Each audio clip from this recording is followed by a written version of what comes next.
morning. Yan, andito tayo sa ating manukan. Nagpapakain tayo na magugulong manok. Magugulong. Maggugulo nila.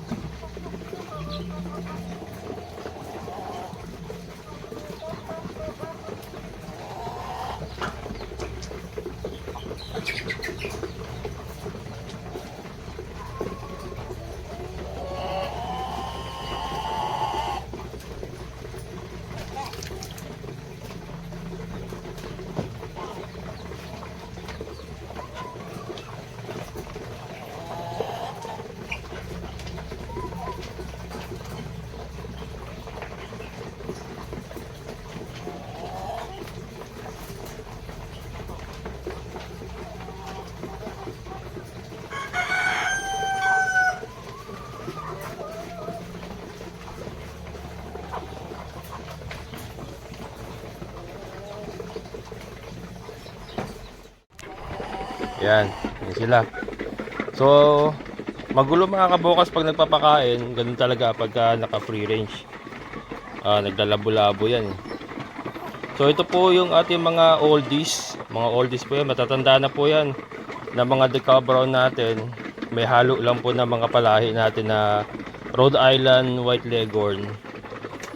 Pero yan, yung mga brown po, yun po yung ating mga decal brown. Sa kanila din po galing yung ating mga sisiw dyan na binibreed, balik ina nga. Kasi yung brooder na, yung rooster na ginamit natin galing na rin sa kanila. Kaya tinawag natin yung balik ina. Tignan natin kung ano magiging itsura na itlog ng balik ina. Kasi so far yung cross Rhode Island Deca Brown, brown egger saka masipag din mang itlog So titignan natin kung yung balik ina ba is mas maganda. Kung mas brown ba, mas malalaki ba yung itlog, at saka kung mas madalas mang itlog or marami yung itlog. Ayan. So ito nga po naka layer feeds na. Getting ready po sa paglalagay natin sa kanila sa battery cage. Kaya lang as early as now nangingitlog na kagad sila. Kaya ayan, nagkalat itlog, mamaya punta natin. Pero ito yung ating fish pan nga. Ayan. Ayan, yung ating battery cage. Ayun po yung dalawang rooster natin, mamaya pupuntahan natin. Messi. Ayan ito, ipot nila to sa umaga, nag-accumulate na rin Ito po yung problema pagka nasa lupa talaga. Hindi mo talaga medyo malangaw, nilalangaw nga. Hindi talaga makontrol mga kabokals yung kanilang droppings. Kahit naka-free range ng ganyan, syempre pag natutulog sa gabi, diyan nabagsak ng pupo nila, kaya naiipon diyan. And nilalangaw din.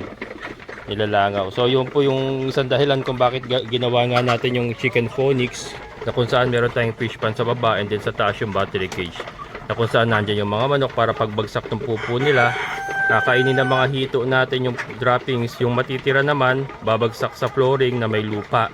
May lupa po tayo dyan. And then meron tayong aquaponics nga na kumukontrol po ng ammonia. So yan, kahapon nga po inayos natin yung filter. Yan, makita ko lang sa inyo kung nasaan yung filter. Ayan, kung napanood nyo po, ayan po yung ating filter. So yan po ngayon ay overflow filter na. Hindi na natin siya tatawagin biofilter kasi overflow filter. Kung hindi nyo po napanood, backdate lang po kayo. Yun po yung upload natin kahapon. Minodify natin, inayos natin yan. May lupa na rin po yan sa loob. And then overflow po, overflow system, yung ating pagpipilter ng tubig. Yan. So getting ready nga po kasi ilo-load na natin ito sa mga battery cage para kumita na, kasi kain na ng kain, wala tayong nakukuhang itlog. Pero yun nga, ngayon naka-layer fish, since naka-layer fish na sila, ay nag-uumpisa namang itlog. Ito ang problema, since nandito nga lang sila sa nakagala sa silong ng mga kambing natin, yan kung saan sa nangingitlog. Ito yan. Ang isang disadvantage pagka ganitong naka free range, hindi talaga maiwasan madudumihan yung itlog. Kahit may pugaran pa, kasi yung sa dati natin naka free range sila pero may pugaran, madumi talaga, nagdudumi yung itlog. So kailangan mo pang punasan ng basahang basa. Ayan o, katulad yan o. Kasi pag tumapak yung ano, pag nangitlog yung isang inahin, tatapakan yung itlog. Lalo na kayo maputik kasi tag-ulan. So nagpuputik, natatapakan yung itlog. So ito, meron tayong 5 ngayon. Ngayong umaga 5. Ayan. Medyo messy. Ito pang sariling gamit lang muna kasi hindi pa naman to ubra pang benta, gawa ng pagani-ganito lang. Ang problema, yan, hindi ko kaya hawakan. Balikan ko na lang, pero ayan po, nabalikan na lang natin mamaya.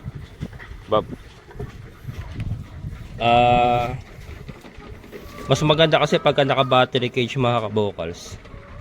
Mas maganda pagka naka battery cage yung manok. Gawa nung na ano natin una-una nakokontrol natin yung pagpapakain, hindi magulo ganyan, and then nasusukat natin per hen. Kasi ano yan, kung di ako nagkakamali, 115 grams to 125 grams, correct me if I'm wrong, per hen per day ang kailangan nilang kainin sa mga layer. 115 grams to 125 grams. So i-divide mo yon umaga sa kahapon, i-divide mo yon per hen yun, per hen. Yan po ang kanilang feeding consumption or feeding requirement per day. Ngayon pagkaganyan kasi labo-labo, merong matakaw, merong pabebe kung kumain. Pabebe. Ganun talaga, meron talagang pabebe kumain, merong talagang matakaw na matakaw. So hindi pantay ang nakakain nila sa free range. So yun po yung mga disadvantage sa free range. And yun nga, magulo magpakain, magulo. And kung layer business, madumi ang itlog, nadudumihan talaga. Hindi talaga maiwasan, madudumi at madudumihan. Kasi nga yung mga paan nila madudumi. And then ang ugali kasi nito mga manok na to, gusto nila mangitlog sa isang spot lang. Lahat sila doon napupunta. So may favorite spot sila. So nangyayari po, pag maitlog na doon, pupunta yung isang inahin, mangingitlog siya, tatapak-tapakan niya yung nandoong itlog na, madudumihan. Kaya ganun po. Unlike sa naka battery cage, rolling yung itlog, nagro-roll palabas, so hindi na nila nadudumihan. And madali po ang collection. Pero sa ano naman, syempre masaya ang manok pagka naka free range, masaya. Kaya lang, ang isa rin pong disadvantage ng naka free range, ganitong gala, is mabilis sila mag-burn. Nababurn nila yung energy na nakuha nila sa feeds or sa layer feeds. Nababurn nila yon. So instead na magagamit yun sa paggawa ng itlog, nababurn nila yon. Kaya hindi nila talaga nakukonsume lahat na sa paggawa ng itlog pagka naka free range sila. Unlike sa battery cage, kasi stationary sila, hindi less movement, yung layer feeds na pinapakain natin, talagang napupunta lahat sa paggawa ng itlog. Kaya kung mapapansin nyo, mas productive ang layers pagka naka battery cage. Ito naman to mga kabokas, dati sa mga bago sa channel ko, ito naman po ay naka battery cage talaga. Pinawalan lang natin yan kasi nga inayos natin yung ating chicken coop. Ginawa natin chicken phonics, kung saan nagpagawa nga tayo ng fish pond, at saka pinaayos natin yung mga battery cage nila. Pero naka battery cage talaga sila. So vacation is over para sa kanila. Ibabalik na natin sila sa battery cage siguro, hopefully by next week, kasi nag-uumpisa na mag-egg nag-uumpisa na sa mga itlog. By next week sana ma-load na natin sa sa battery cage. Wala na ito mga kabukas, matatanda na siguro, mga 1 taon maximum na lang natin makapakinabangan yan. And hindi na peak, wala na sila sa peak mga kabukas. So hindi na natin naasahan na makuha pa natin yung siguro 80%, hindi na natin makukuha yung 80% productivity nila. Pero at least mairaos pa rin natin kasi nagbi-breed pa ako wala pa tayong pamalit on the process of breeding pa rin tayo. Sa kanila din kinukuha yung mga pamalit nila kasi binibreed nga po natin yung balik ina. Yung mga anak nila na rooster, ibinabalik natin. So eto, pagka kumuha tayo dito ng ilalagay sa battery cage, magtitira lang ako dito. Dito na rin tayo magbe-breed dito na sa area na ito. Magtitira lang ako ng ilang peraso na breeders and then isasama natin yung dalawang rooster para continuous ang breeding nila. Ayan. And sa battery cage kasi talagang masukat na sukat mo yung, alam mo bibilangin mo sila. Alam mo kung ilan yung titimbangin mong feeds per pakain. So hindi ka magcha-chamba-chamba ba na ano. Dito kasi pag ineksakto mo yung pakain mo, talagang merong hindi makakain ng maayos diyan. Yan po ang ating mga decal brown. Ayan mga kabukers, nadakot ko na. Dalawang kamay kasi kailangan. So ayan, ito po yung 5 nakuha natin doon sa silong. So diba? Bumabalik na ang kanilang pangitlog. And ito. Itong isa meron na rin, oh. Yung nasa battery cage. Yan. Ito yung ating rooster na dalawa. Ayan po yung anak na nila yan, ibinabalik natin sa kanila. Kaya tinatawag po natin balikin na. Ito kapatid nila ito, kaya hindi ko sinasama ito. Medyo maliit eh. Maliit siya pero okay din naman yung itlog niya. Good size din naman. Kaya lang maliit siya, parang bansot ba? Parang bansot ba? Ayan, kaya hindi natin sinasama. And parang may diferensya yung mata niya kasi. Hindi ko alam kung nakipag-away o ano. Pero parang okay naman na ngayon. Ayan, so ito po yung ating battery cage. Ayan nga, so dyan po natin ilalagay lahat ng ating mga layers. Yan sila. Yan sila. Then para pagbagsak ng pupo nila dito, nakaabang yung ating mga hito. Kinakain ng mga hito yung mga pupo, mga droppings, para makontrol natin. Again, papaliwanag ko ulit. The reason why ginawa natin itong sistema na ito, para po makontrol natin yung pag-accumulate ng pupo na manok. Katulad dito, ayan, kahit naka-free range siya, nag-accumulate po yung pupo nila. So nilalangaw, umaamoy, lalo na pagka umuulan, nababasa. Unlike po dito sa ating aquaponics pan, pagbagsak po dyan, nandiyan po yung ating mga hito na kinakain nila yung droppings. And may lupa tayo sa ilalim. So yung mga droppings po na hindi makakain ng hito, na mapupunta sa flooring, ma-decompose po yon ng mga lupa. And yung build up po ng ammonia, makokontrol naman po ng ating aquaponics. So ayan po yung ating overflow filter. Ayan po yung ating aquaponics system. Ayan. So isa pong sistema mga kabokals na nagtutulungan para po gumana yung isang business model na layer nga, chicken layers, pero makokontrol natin yung amoy, yung langaw, na kung saan ano po yun isa pong dahilan nyo kung bakit irereklamo kayo ng mga kapitbahay nyo, lalo na kung may mga kalapit-bahay kayo na magrereklamo na nangangamoy kayo, po pwede kayo petisyon, po pwedeng huminto yung business nyo. So ganun po yun, kaya po ginagawa ko ito para po sa mga nagnanais pong magnegosyo ng isang maliit na paitlugan, pero meron kayong mga kapitbahay na maaari po magreklamo sa inyo. So ito po, ipinapakita ko sa inyo at ginagawa ko po, and ito po ay work in progress. Pero so far ay gumagana po. Gumagana siya, and ako po masasabi po mga kabokals, hindi po ako nagluloko, na talagang kontrolado po ang amoy ng droppings. Wala po kayong maamoy na pupo ng manok. Wala po kayong makikitang maraming langaw na umaaligid sa ilalim, na tumatambay-tambay ng mga langaw. Wala po yon. So kontrolado po yung kumbaga na-manage natin yung amoy ng kanilang droppings at yung langaw. 'Di ba? So kung ito nga po kung may kapitbahay kayo, hindi nila nakikita. Kunyari may mataas kayong bakod, hindi nila nakikita, hindi po nila malalaman na mayroon tayong alaga manok dito. Kasi nga hindi po nila maaamoy talaga mga kabukal. So wala po silang maaamoy na amoy manok. Wala po. And since kontrolado natin ang ammonia, wala rin pong mabahong amoy na nanggagaling sa tubig kasi kontrolado po natin yung ammonia. So yun po yung ating gustong gawin dito sa ating chicken phonics. And soon, hopefully by next week nga ay ma-load na natin itong mga layers natin para po madagdagan na ang ating egg production. At yung mga suki ko nagme-message na sa akin, tanong ng tanong kung may itlog na, kaya lang wala pa yung ulo ko lang po.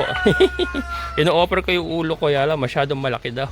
Ano yan, itlog ng ostrich? Joke lang. Ayan mga kabukals, ito po. Teka, lalapag ko nga, baka mabasag ito. Diyan muna kayo. Ayan, nabasag na yata isa. Tibay oh. Tibay mga kabukals. Yan ang shell ng brown eggs, matibay. Ayan, so ito nga po yung mga anak na nila. Yan, pasensya na kung paulit-ulit ako kasi alam ko meron po mga bago sa channel natin for the benefit of the newcomers. Ito po yung ating mga breeding. Yan, balikin na. Anak po noong pinanggalingan natin doon. Kaya po tinawag na balikin na again. Yung rooster kasi is anak na rin po nung grupo na yon. Ibinalik lang natin sila. Ito na po yung mga produce natin. Ito po ang mga kabukals, yung ganitong paa. Nakita niyo yung paa na yan, aray ko. Nakita niyo yung paa na yan, ayan oh. Yung parang may inihaw na mais sa paa. Ito garantisado ako brown egger talaga yan mga kabukals. Yung mga ganyan. Yung mga ganyan may sa paa. Parang inihaw na mais. Na yan. Garantisado ako brown egger yan. So abangan natin itong isa niya ito. Ito, nanunuka ka, lalaki ka pa naman. Tinola ka bukas. Hindi, joke. Hindi, yung mga lalaki talaga, ititinola natin yan. Iluluto natin yan. Hindi natin pa, yan, kasi kakailan na kakain yan. Kailangan natin silang mapakinabangan as, pang ulam-ulam na. Ang itutuloy lang talaga natin is yung mga babae. So, yan mga kabukals, ayun yung mga hito natin. Kita nyo ba? So, inaabangan nila talaga yung mga droppings ng ating mga manok. Mga kabukals, sa lakas ng ulan. Pinasok ng tubig yung ating puso. Lagyan tayo nito. Pero, ayan. Basahin na niya higaan. Bakit lakas ng ulan? Biglaan. Mapakinig kanina. Umidip lang ako. Pag-isip ko, napakalasan ng ulan. Grabe.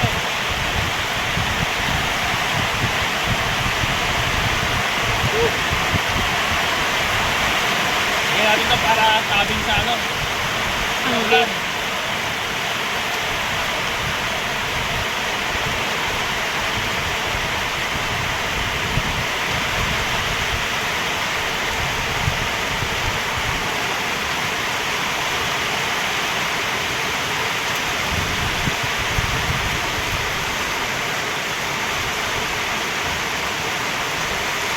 Yung motor mo?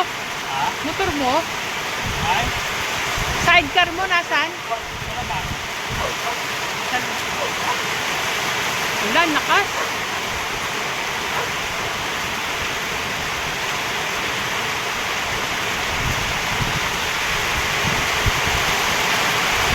Grabe.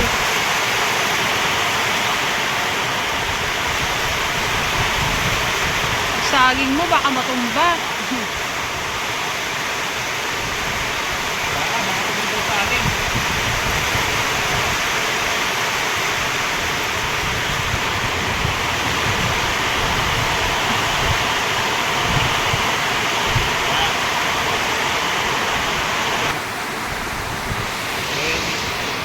Tanuhan mo baka biglang kumidlat na naman. Baka umano naman ng kidlat.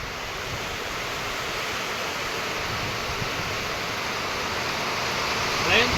Baka kumidlat na naman. Nakakatakot.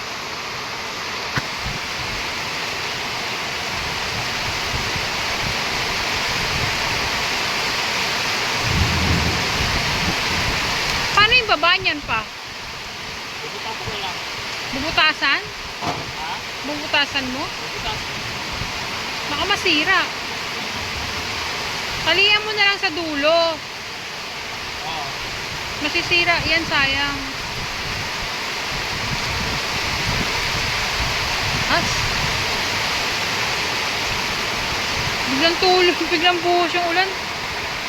Biglang buhos. Binabantayan ko pa lang eh.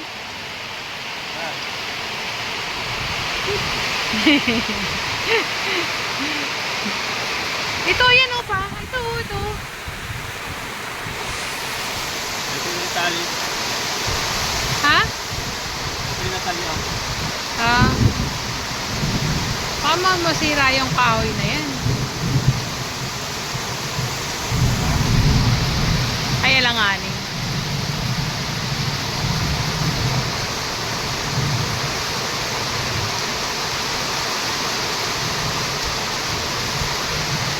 Ay, hindi siya pantay-pantay yung butas. Oo.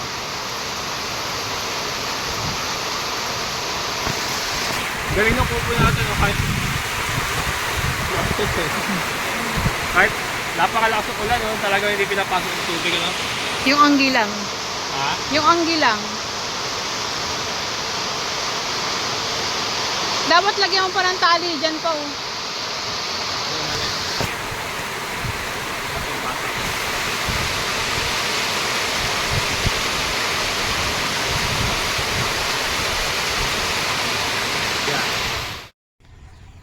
Kaya mga kabokas, napakatindi ng ulan kanina. Pero ngayon blue sky na uli oh. Biglaan, thunderstorm pero ang lakas. Si Mother nga ito. Nabasa kanina yung higaan niya kanina na yan. Yung sapin niya ito. Basa yung kanyang sapin. Ayan yung kinabit ko kanina mga kabokals. Tapos yung ating mga pakwan, ayan, buti na natakpan natin yung ating mga pakwan. Kung nagkataon sira din itong mga pakwan natin. Yan. Nalagyan natin ng bubong. So ito na yung ginawa ko kanina. Yan. Pananggalang sa ano? Pananggalang sa ulan. Sa araw naman kasi morning sunlight na pumapasok diyan eh, kaya okay lang. Sa ulan talaga dinoble ko ito para hindi tagusin. Nakadoble ang mga kabokals. Nakadoble. Yan. Sunscreen, sunshade. Yung ating mga manok. Ito, basang-basa oh. Basang-basa yung kanilang area oh, mga kabokals. Kaya maganda rin talaga yung ano eh. Naka battery cage talaga kahit may bubong na sila dito. May bubong na to eh. Kaya lang yung anggi. Pumasok pa rin talaga yung anggi sa loob. Kahit itong gilid ng silong ng kambing. Basa rin. Ang hindi lang nabasa yung pinakagitna pero yung mga gilid basa lahat yan. Basa lahat oh. Ayun. Yung gitna lang na yan ang hindi basa.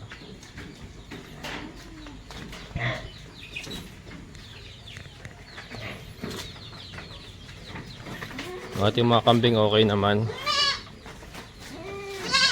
Ayan. Nasa labas sila kanina pero naisilip ko kagad.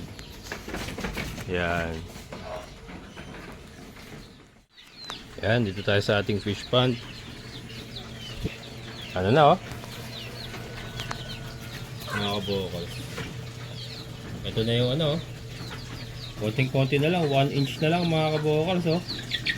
Ano na? Nasa overflow na tayo. Sa tingin ko naman hindi tatalon yung mga hito mga kabokals kasi malawak yung kanilang languyan eh. Ang ano ko, doon sila sa makitid ba, kunyari sa drum o yung planggana, yung mga ganyan, doon sila tumatalon. Pero yung ganito na malawak po yung kanilang nilalanguyan, hindi naman po siguro mag-overboard yan. At saka hindi naman naaapaw kasi meron nga tayong ano, overflow spill. May spill hole. Hindi, overflow. So pag umabot po dyan yung tubig, lalabas lang din dito sa ano, sa overflow natin. Ayan, lalabas lang po dyan. So hindi naman talaga siya aapaw. So sa tingin ko mga kabokals, hindi naman sila tatalon. And yan, tingnan natin mga kabokals kung gaano pa karami yung ating mga hito dito sa ating aquaponics fish pond. Aquaponics fish pond mga kabokals, again, ulit-ulitin ko lang po ha. Ang mga hito pong makikita nyo ay hindi po pinalalaki para ibenta ha. Ito po ay parte po ng sistema natin ng aquaponics. Part po sila ng system. Ayan, backdate lang po kayo dun sa ating mga ano, previous vlog. about this para po malaman nyo po yung tunay na dahilan kung bakit may hito tayo rito. And again, aquaponic system po tayo with chicken. Yan po ang ating sistema rito. So tignan natin kung may mga hito pa ba tayo rito. Meron ako dito natirang floating pellets. Binili ko yan yung bagong bili ko sila. Binili ko yan mga kabukal para pang supplement nga sa kanila. Yan marami pa rin mga kabukal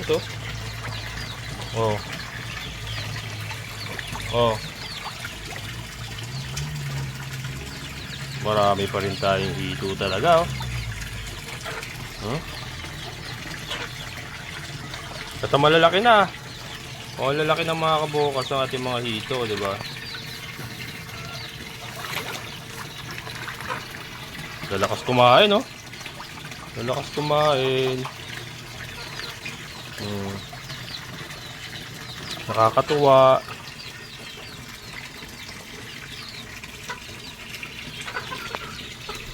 Meron pa yan mga sulok-sulok. Hindi masyado, wag masyado kasi baka masobrahan. Binigyan ko lang para maipakita ko sa inyo kung kamusta na ba yung ating mga hito. Pero kinakain talaga nila yung mga droppings ng ating mga manok, yung mga pupo na bumabagsak galing sa ating mga manok, at saka yung mga feeds na itatapon nila. Yan talaga ang kinakain ng mga hito natin dito. Pero just for the benefit of this video, binigyan natin ng floating pellets. Itong floating pellets sa mga kabukals, from time to time binibigyan ko rin sila para pang supplement, lalo na sa gabi. Sa gabi kasi nagkakainan yan pagka sila'y gutom, yung mga shooter kinakain nila yung maliliit. Sa gabi po nangyayari yun kaya sa gabi nagbibigay ako ng pakonti-konti lang na floating pellets. Dami ito dami Palalaki na talaga Yung tama na kasi baka masobrahan. Binibigyan ko yan mga 8 dakot. Yan. Wala na. Sandali lang pa naman, continuous naman ang kain nila dun sa ating mga manok Sa mga droppings ng ating mga manok, continuous ang kain nila. Yan. So yan mga kabukal, okay pa rin yung ating mga hito Okay, so alright pa rin ang ating mga hito. So ito nga sila, yung makita nyo po yung previous vlog natin, ay sanay na rin pong kumain ng mga droppings ng ating mga manok. Yung mga pupo nga nila na lumalaglag ay siya po kinakain din nila. And yung mga tira-tirang pagkain na nalalaglag, siya rin po kinakain nila. Ang maganda po kasi maganda po sa kinakain nila yung droppings ng ating mga manok. Nakokontrol din talaga yung pag-accumulate ng tae ng manok dito sa ating bedding or sa ating flooring ng ating ating aquaponics fish pond, para po makontrol din yung pag-accumulate ng mga solid waste sa baba. Pero yun nga, meron tayong meron tayong lupa na mag-breakdown ng mga solid waste kung sakasakaling hindi rin, yung mga natitira nila kung sakasakaling hindi nila masalo lahat, may bababa sa flooring. Yung ating lupa naman ang mag-handle doon, i-breakdown niya yon through decomposition. And then yung ating aquaponics, yan paulit-ulit, pasensya mga kabukas kasi marami pa rin po talagang nagre-react. Kaya ako po'y paulit-ulit na nagpapaliwanag. Pasensya na kung ako'y sirang plaka. For the benefit of those yung mga bago sa channel ko na mabibigla at magre-react po ng negatibo kasi hindi nila alam yung idea ko. So ito nga po ay aquaponics system na isa pong sistema na nagtutulungan po yung ating mga alaga dito. Meron tayong hito, meron tayong manok. And ang main business na po, nga po natin, nabanggit ko nga kanina, is layer po. Kaya nga po yung mga layer natin, malapit na po natin i-load dyan. Once na ilipat na po natin yung ating mga pakwan para po makontrol yung ammonia. So yun, aquaponics system mga kabokals Again, ang mga hito po na yan ay hindi po pinalalaki para ibenta. Sila po ay parte po ng sistema na kung saan ang trabaho nila or ang main reason kung bakit nandyan sila ay para kainin po yung mga droppings ng manok, para po makontrol yung pag-accumulate ng tae ng manok sa ating flooring, makontrol po yung amoy ng manok, makontrol po yung langaw. Ayun, oh, kita mo nalaglag. Makontrol yung langaw. And then ang trabaho naman po ng ating aquaponic system is to control yung ammonia build up para naman po yung hito natin ay hindi mamatay. And then yun nga po ang magbibigay po sa atin ng kita ay yung mga manok, yung mga layer po. Yan po ang magbibigay sa atin ng kita. Yan talaga ang negosyo natin. Kaya hindi po tayo pwedeng or hindi natin pwedeng tanggalin yung mga manok kasi sila po ang bida. Sila talaga ang bida dyan, mga kabokals.